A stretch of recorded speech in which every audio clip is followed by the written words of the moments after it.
देखिए अभी हमारे छत्तीसगढ़ में सभी जिलाध्यक्षों की ट्रेनिंग हुई थी और आज संगठन महासचिव श्री वेणुगोपाल जी, हमारे नेता प्रतिपक्ष अध्यक्ष जी और तमाम सेक्रेटरीज, हमने मिलकर आने वाले कुछ समय में पार्टी के जो एजेंडाज हैं उसको हमें लागू करना है। और जो छत्तीसगढ़ी सरकार है उसने जो एंटी पीपल पॉलिसी अडॉप्ट की है उनको पूरी तरह एक्सपोज करने का हम लोगों ने मन बनाया है।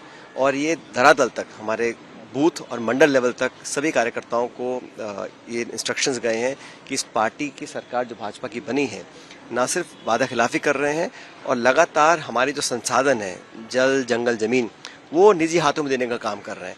और चाहे कोर्ट्स के आदेश हों, चाहे पब्लिक सेंटिमेंट हो, सबके खिलाफ जाकर, पर्यावरण के जो मापदंड है उसके खिलाफ जाकर सब कुछ चंद हाथों में देना चाहते हैं।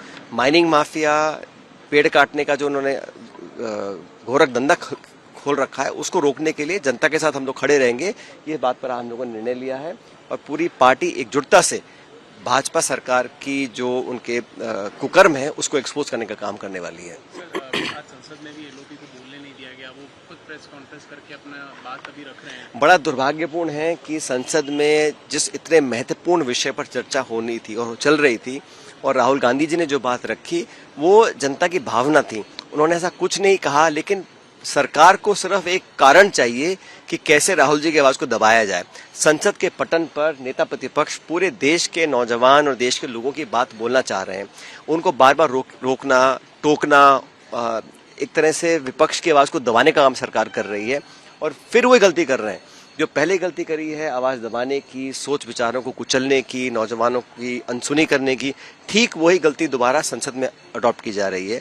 बेहतर ये होता, इतना उनको कलेजा होना चाहिए कि हकीकत को सुने, जो राहुल गांधी जी बात कर रहे थे उसको सुनते, उसका जवाब देते। लेकिन उनको बोलने ना देना, हाउस एडजर्न करवा देना, और सरकार खुद खड़े होकर बोल रही है कि हम हाउस नहीं चलने देंगे। पहली बार देखा है हाउस ना चलने देना मतलब वो चर्चा से भाग रहे हैं, सच्चाई सुनने से मना करते हैं। और अगर जो पुलिस है, केंद्र पुलिस है या दिल्ली पुलिस है, वो किसके अधीन आती है? गृह मंत्रालय के अधीन आती है।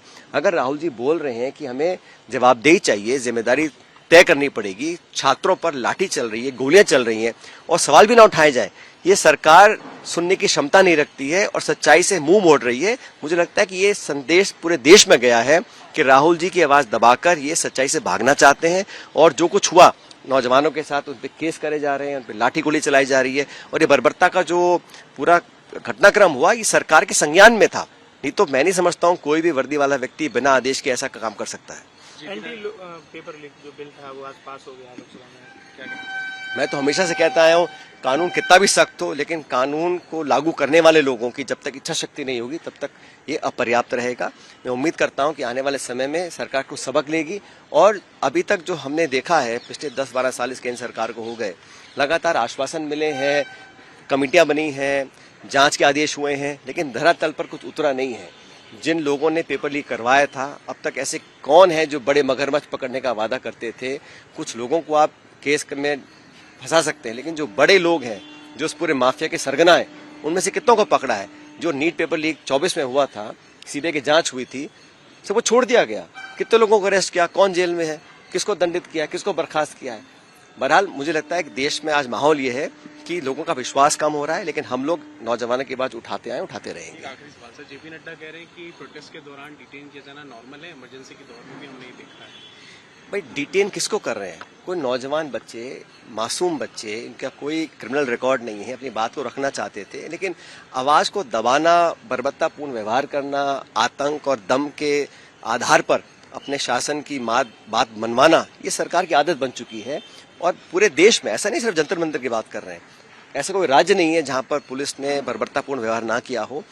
फिर वही बात, बच्चों के, नौजवानों के अरमानों को कुचल दें और वो अपना दुख जाहिर करने जाएं और आप लाठियां चलाएं, ये सरकार की परिपाटी बन चुकी है।